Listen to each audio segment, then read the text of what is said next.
Olá, seja bem-vindo a mais esse vídeo e hoje nós vamos falar daquela que é a banca mais temida dos concurseiros e que também é a banca que mais está aplicando prova no Brasil hoje, a Sebrasp.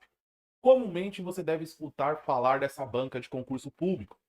O concurso público aplicado pela Sebrasp, ele tem uma característica própria e que faz muita gente, por não saber se preparar para esse tipo de prova, sentir que é a banca mais difícil hoje que tem. Pode ser que seja, pode ser que não seja, eu não enxergo assim. E eu vou te mostrar nesse vídeo que você também não precisa enxergar como sendo a banca mais difícil, mais complicada para você passar nessas provas. Eu entendo que as pessoas têm um pouco de dificuldade com a Sebrasp porque ela foge do padrão das demais. Se você pegar outra banca de concurso público, FGV, VUNESP, FCC, nenhuma é igual a outra, mas ela segue um padrão.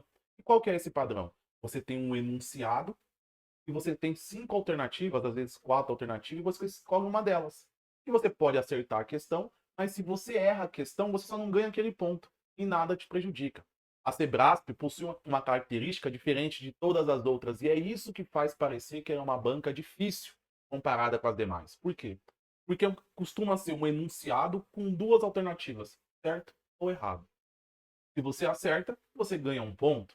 Agora, se você erra, você vai perder um ponto. Ou seja, além de você não ganhar o ponto daquela questão, você ainda vai perder o ponto de uma questão, outra que você acertou. Isso torna tudo muito diferente. Eu já prestei concurso público e passei alguns deles, como eu já disse. Se você acompanha o meu canal, você sabe disso. Aliás, desde já peço e faço o convite, claro. Se você não acompanha esse canal, passe a acompanhá-lo se você tem interesse em materiais relacionados a concurso público. Curta esse vídeo, dê um like. Por quê? Eu preciso desse termômetro. Eu preciso que vocês demonstrem de alguma forma que o meu conteúdo está sendo importante para que eu possa continuar produzindo ele. Porque eu vou ser sincero, sei que as pessoas nesses vídeos assim, falam isso, falam aquilo, por favor, me sigam e tal. Vou ser sincero. A partir do momento em que eu começar a produzir e não ver que eu estou conseguindo ajudar você e outras pessoas de alguma maneira, eu vou fazer outras coisas. Então, para que eu possa continuar produzindo, peço que você me siga, se inscreva nesse canal, melhor dizendo, e também que você dê o like. Mas vamos voltar aqui a falar daquela que é a banca hoje mais temida nos concursos públicos, que é a Sebrasp. Eu já prestei concurso público, passei alguns deles, passei, né, em 12 concursos públicos. Hoje eu sou um procurador e já fiz concurso da FCC, da VUNESP, da Sebrasp. Na época era CESP, na minha época. E aí, eu não posso negar que na minha época nós fazíamos mais prova da FCC, da VUNESP, eram bancas mais comuns na minha época. A CESP ficava reservada para algumas carreiras federais bem específicas. Mas era uma banca que mais dia ou menos dia nós tivemos que prestar esse tipo de concurso público. Só que por ser uma banca um pouco diferente, como eu já expliquei aqui nesse vídeo, ter características diferentes, ela exige uma preparação, um raciocínio diferente do que você vai precisar para fazer uma VUNESP ou uma FCC. Necessariamente é mais difícil? Eu não acredito. Eu sei que devem ter pessoas que estão assistindo esse vídeo agora já estão discordando de plano, falando, não, Sebrasp é mais difícil assim que VUNESP e FCC. Não é bem isso. Eu respeito a sua opinião se ela é essa opinião. Mas o que eu digo a você? Talvez não é que ela é mais difícil, mas ela foge do seu perfil de preparação. Você fazer uma prova da Sebrasp acostumado com outro tipo de prova, ou por via de simulado, ou porque você faz concursos aplicados por outra banca, você vai sentir dificuldade na Sebrasp. E, aliás, eu vou dizer para você, no começo, quando você começa a prestar esse tipo de prova da Sebrasp, está acostumado com outro, como a da VUNESP, FCC, outras bancas de concurso que tem esse modelo renunciado e 5 alternativas que não tira ponto se você errar. Se você está acostumado com isso, a probabilidade de você, por não ter alguns parâmetros que você precisa seguir, que eu vou passar nesse vídeo para você, a probabilidade de você não ir bem no primeiro momento é enorme. E às vezes a pessoa demora para enxergar que é um outro perfil de prova e precisa de uma outra estratégia. Poxa, professor, a estratégia não é estudar, estudar e fazer a prova e responder o máximo que dá? Uma regra geral é essa, mas quando se trata de Sebrasp, a regra muda um pouco de. Nós vamos ver. Fica até o final desse vídeo que eu vou passar dicas que vão ajudar você e muito a passar no concurso público se a banca for a Sebrasp. Eu garanto a você que após esse vídeo, se você seguir a risco que eu vou passar, você vai conseguir aumentar consideravelmente o seu desempenho na prova da Sebrasp. Não estou falando que você não precisa estudar para você passar na prova dessa banca. Não. O estudo ele não é dispensável. Isso aqui vai dar certo se você tiver o mínimo de condições de passar no concurso. Se você ainda está cru, não começou a estudar para concurso público ainda, certamente a sua reprovação vai acontecer porque não é o seu momento ainda. Você fala, pô, mas não dá para passar na sorte? Sebrasp é quase impossível. Aliás, se você tiver que fazer alguma coisa que você dependa da sua sorte, não gaste suas fichas com a Sebrasp. Vai que você passa no concurso na sorte. Gaste suas fichas com a loteria, porque pelo menos você resolve a sua vida de vez. Aqui, brincadeiras à parte, isso aqui é algo que você não consegue se sagrar vencedor dependendo da sorte. Tão difícil quanto acertar os números da Mega da Virada é você, numa prova da Sebrasp, ter algo em torno de 120 questões, você conseguir sair com um saldo positivo, uma quantidade de pontos alta, não sabendo a matéria. Não dá, porque a prova é construída justamente para inibir quem não está preparado. Ao contrário de uma VUNESP, uma FCC, de que quem não está tão preparado assim tem. Eu, quando prestava concurso público, eu já cheguei para a segunda fase de concurso público, de procurador ou de advogado público, foi aplicado pela VUNESP FCC, em que eu fiz exatamente a nota de corte, um ponto a mais que a nota de corte. Eu prestei muita. E aí aconteceu já, de eu ir para a segunda fase fazendo a nota de corte, um ponto a mais, dois pontos a mais. E das 100 questões que eu resolvi, eu chutei algumas. Ou seja, eu fui para a segunda fase sem saber exatamente, com toda certeza, a resposta daquela quantidade de questões que eu precisava acertar para a nota de corte. O chute me ajudou. Claro, às vezes que eu fui numa fase mais madura para a segunda fase de um concurso, acertando 6, 7, 8 questões acima da nota de corte, eu estava efetivamente preparado. Mas esse tipo de banca, FCC, VUNESP, FGV, criou um método, uma maneira de aplicar prova que é possível você ali, faltando pouco para ser aprovado no concurso público, você conseguir ser aprovado porque você chutou algumas coisas que deram certo. Sebrasp, que é um mecanismo, ela inibe e muito de você chutar, mas reparem no detalhe, chutar sem estratégia. Se você chutar com o mínimo de estratégia, você tem chances de acertar mais do que aí o saldo desse chute é positivo. Como vimos, Sebrasp, né, que antigamente era CESP, se você chuta errado, se você assinar uma alternativa errada, você não é que você não ganha aquele ponto, você perde um ponto. E aí, então, neste momento eu já posso afirmar uma coisa. Chutar aleatoriamente na Sebrasp não vai dar certo. Não é uma boa estratégia. Evite o chute irracional. O chute na Sebrasp precisa seguir umas premissas. Eu vou passar essas premissas para vocês. Mas a primeira coisa é que você precisa entender, isso eu já disse. Chutar com a Sebrasp de maneira aleatória e irracional não dá. Essa banca de concurso viu a prova dentro de uma lógica que inibe quem não saiba muito ou não saiba nada de conseguir com alguma coisa chutando, já que a pessoa só tem duas alternativas, né? É certo ou errado, ela tem 50% de chance de acerto. Perceba que é uma banca que, por mais que aplique um modelo de prova diferente das demais, ela também traz algumas facilidades. Por exemplo, você tem 50% de chance de acerto. Isso já te facilita comparado com uma banca que você tem, sei lá, 20% de acerto, que é quando você tem um enunciado e 5 alternativas. Ela precisa de um outro lado dificultar. Tem 50%, tem grande chance de acertar o chute, mas se você errar, você vai perder um ponto. Perceba que é uma banca que, se um lado ela dificulta, para o outro lado ela facilita, só que nós precisamos entender uma coisa. Se você partir de algumas premissas, você consegue chutar e ter um saldo positivo. Eu vou trazer aqui as diretrizes gerais que você encontra em todo e qualquer vídeo pelo YouTube. Por quê? Porque se eu não fizer isso, vai parecer que meu vídeo está incompleto. Vai parecer que tem gente aí falando coisas que, por mais que sejam óbvias, eu não falei, então eles falam mais do que eu. Então eu preciso começar falando aquelas dicas gerais, óbvias da Sebrasp, que todo vídeo aí ele passa. Primeira coisa que eu tenho que passar para vocês é o seguinte. Quando você vai fazer a prova, algum concurso público, presume-se que você antes, durante a sua preparação, você fez alguns simulados. Eu não indico ninguém a ir prestar um concurso público, fazer uma prova, sem ter se submetido a simulados anteriores. Tá? Simulado você precisa fazê-lo levando em consideração a banca do seu concurso. Se você prestar um concurso que vai ser aplicado pela Sebrasp, naturalmente os simulados precisam ser dessa mesma banca. Então vamos lá. Presumo que você, a essa altura da sua vida, você já percebeu que nos seus estudos você precisa inserir a ideia de simulados. Você está fazendo simulados, e aí você vai prestar uma prova da Sebrasp e seus simulados são da Sebrasp. Perfeito. E aí você então faça o seguinte.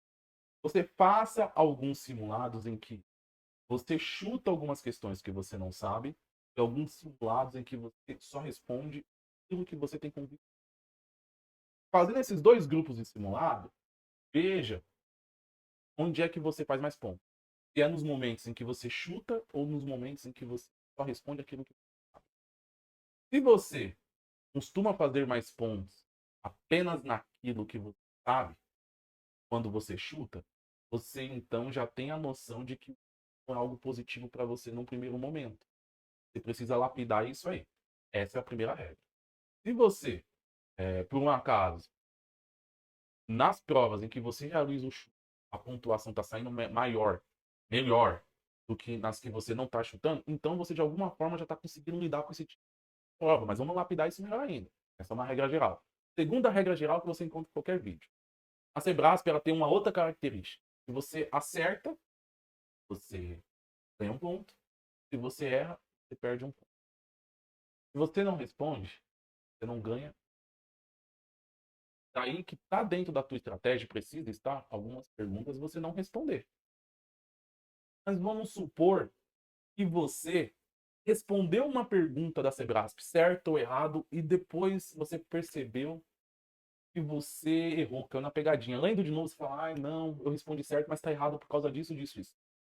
Veja, eu não estou falando de você estar confuso. Se você estiver confuso, meu amigo, e tem que analisar a cada momento. Eu estou falando de você perceber com convicção que você assinalou uma resposta, mas na verdade a resposta é uma outra. Você já passou por cartão, você falou, meu, errei. Passou por cartão, já. O que você vai fazer? Você vai assinalar também a outra alternativa que você não assinalou. Por quê? Na hora de passar na maquininha que faz a leitura, ele entende você assinalar na mesma questão, certo e errado, a questão como se não tivesse assinalado. E aí, então você não ganha nenhum ponto. Então, se você cometeu esse equívoco de assinalar uma alternativa que você sabe que ela não é a resposta que a banca vai querer, você só percebeu isso depois que você colocou no cartão, pelo menos anule aquela questão para você não perder aquele ponto. Como é que você faz isso? Assinalando a outra alternativa. Assinalando as duas alternativas, você anula a questão, você pelo menos não ganha aquele ponto, mas você pelo menos não perde. É um prejuízo menor. O ideal seria que tivesse acertado. Essa é uma regra geral. Terceira e última regra geral para nós passarmos para as regras específicas. Terceira e última regra geral. Você normalmente, quando vai passar o gabarito, o cartão, a resposta para o gabarito, que é o cartão de resposta, você precisa pintar um círculo.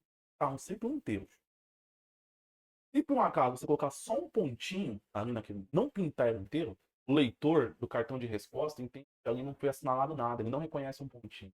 Eu já fiz teste na prática, muitas vezes. Então, quando você for passar por gabarito do cartão de respostas, as suas alternativas, primeiro só coloca um pontinho. Depois você mudar de ideia, o que eu digo para você, não evite mudar de ideia, né? Essa estratégia não é boa. Você mudar de resposta se você não tiver convicção que você está fazendo. Mas por um acaso, vamos supor que você assinalou errado ali. Coloca só um pontinho, dá para corrigir, porque na próxima, a outra alternativa você circula por completo e a leitora vai ler só aquele que você circulou e pintou por completo. Onde tem um pontinho só, ele não reconhece. Então, quando você começa a passar a resposta para o cartão de resposta, se você por um acaso colocar só um pontinho ali, você vê que você assinalou a alternativa que não é a certa, você ainda tem tempo de corrigir na outra alternativa pintando o círculo por inteiro. Essas são as diretrizes gerais, eu livrei delas. Vamos falar aqui das específicas? Essa aqui que eu quero passar para vocês e essa que interessa aqui para o canal. A Sebrasp, ela tem uma característica quase que certeira. Vamos supor que a Sebrasp vai aplicar a prova do seu concurso público. Terão 120 questões objetivas. Cada uma delas você vai ter que assinalar se é certo ou se é errado. Só tem essas duas alternativas, certo ou errado. 120 questões. A Sebrasp, ela não vai correr o risco de, das 120 questões, essas questões, as alternativas que forem certas, forem muito superiores às erradas. Por exemplo, em 120 questões, imagine que o gabarito oficial viesse a ser 100 questões das 120 são certas e 20 são erradas. Alguém que não sabe nada, assinalar tudo certo, vai acertar 100 questões, vai errar 20 questões e aí então vai perder 20 pontos. Vai ter líquido 80 pontos. Como é que alguém que não sabe nada vai ter 80 pontos de uma prova que é possível que esse seja um de corte até? Para evitar isso, a Sebrasp costuma aplicar provas cujo o gabarito delas vão ser distribuídos de maneira isonômica. Ou seja, ela costuma fazer 50% das alternativas certas e erradas. Professor, é certeza? Não. Mas ela não foge muito desse parâmetro. De 120 questões, em regra, 60 vão estar certas e 60 vão estar erradas. Se por um acaso não for isso, vão ser 61 certas e 59 erradas, ou vice-versa, 60 erradas e 59 certas. 62 vão ser uma alternativa e 58 outra. O máximo que eu vi até hoje, foi numa prova da Sebrasp de 120 questões, 65 é uma alternativa e 55 outra. E isso só aconteceu depois da fase de recursos, porque ela teve que mudar o gabarito de algumas.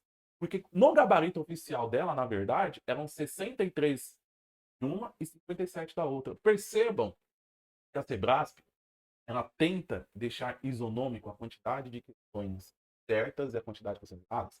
Então, antes de você ler a prova, você já sabe que metade dela, ou próximo disso, vai ser certo, metade dela e o próximo disso vão ser errados. Perfeito? Então, vamos. A partir daí, a gente precisa entender que esse tipo de prova ele não dá margem para você ficar chutando aleatoriamente, diferente de uma VUNESP, de uma FCC. Se você não sabe nada, você vai por tudo ou nada, arrisca. Sebrasp, se você não sabe aquela alternativa, nem chega perto dela. A não ser se você seguir aqui as premissas que eu vou passar para vocês, para que vocês possam chutar de maneira mais séria.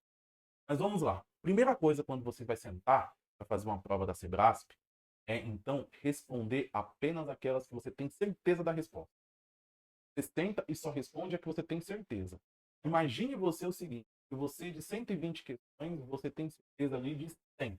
Ou, poxa, mas essa é uma nota, é algo muito alto, né? Eu não estou preparado ainda não.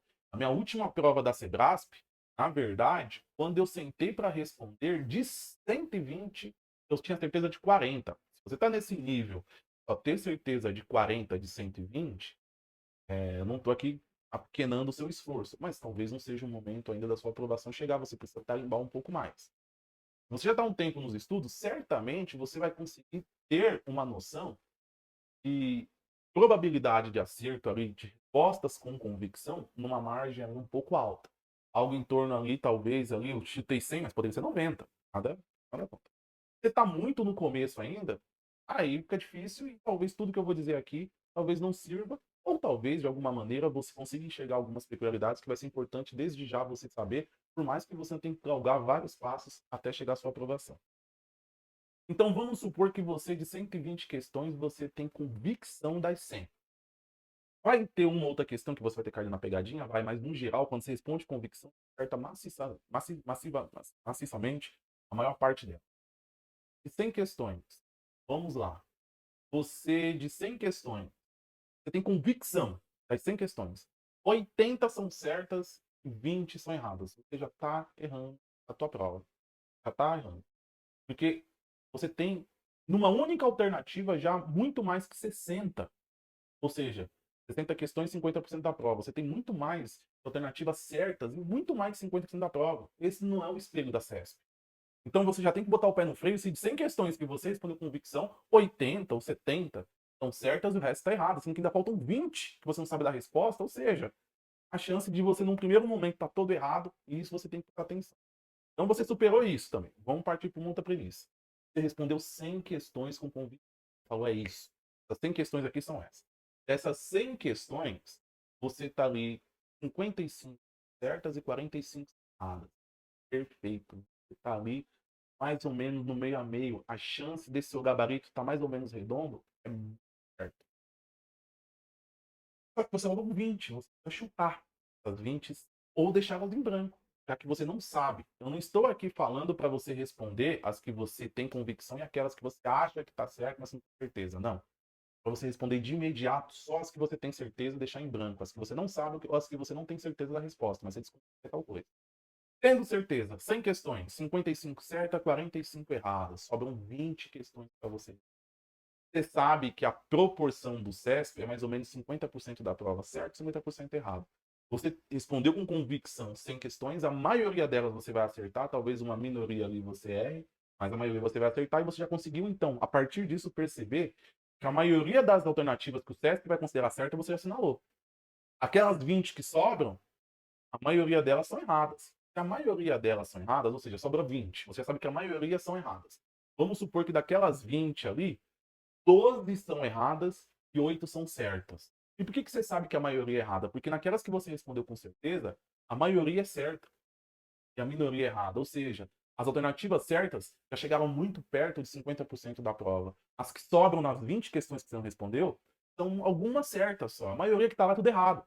E aí, então, o que você vai fazer? Se você tem 12 alternativas que são erradas e 8 que são certas, você chutar todas erradas, todas, você vai errar 8, você vai acertar 12, e nesse quadro você vai ter 4 questões positivas.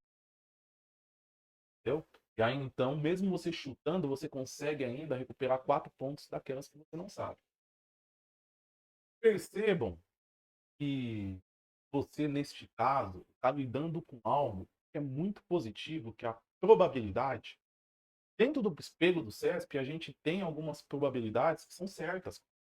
Diferente de uma FCC, uma Unesp, uma FCC, você não consegue saber como é que eles distribuíram as alternativas que vão ser A, B, C, D ou em qual proporção você consegue ter isso. Por mais que você não perca ponto quanto você erra, você não consegue imaginar se sua prova está com muita A, muita B, isso claramente você nunca vai ter. Prova do CESP você consegue. Você sabe que mais ou menos 50% da prova é certo e mais ou menos 50% é errado. Claro, essa técnica, essa dica que eu te dei, ela só dá certo se você conseguir aí fazer um número com convicção, um número alto de questões. 120 questões, você só conseguiu fazer 30 com convicção, sobram aí 90, deve ter esse parâmetro mais.